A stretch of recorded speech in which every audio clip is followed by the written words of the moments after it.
Easy to find history around almost every corner of Lowndes County. This weekend marks another historic milestone, Juneteenth.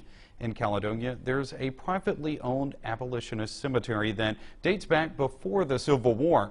R.H. Brown joins us live in the studio with more on how the final resting place for people who wanted slavery to end now sits as a place time has forgotten. R.H.? Well, Joey, the original owners and trustees have long since left the area, and most, if not all, have passed on. That's to be expected over time, but the resting place of people having ties to residents in Lowndes County is in bad shape. Beyond the landscape of overgrown trees, a cemetery is on the verge of extinction. Headstones are crumbling and some broken and overturned.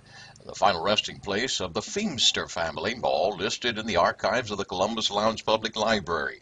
According to official records, 67-year-old Luther Love is the last to be interned there in 1915.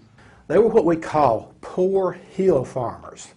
And they had these small farms. They didn't have the big farms that you have out in the prairie, so most of them didn't even have slaves.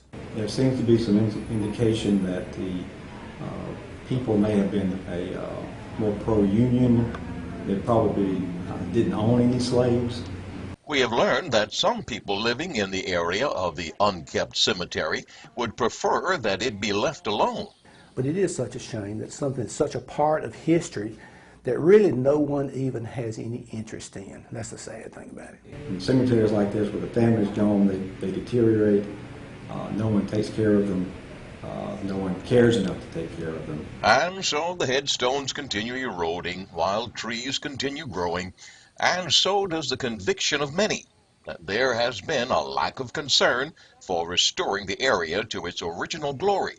We know of no plans by any group for restoration of the cemetery. I guess I'm surprised that no one even cares about it.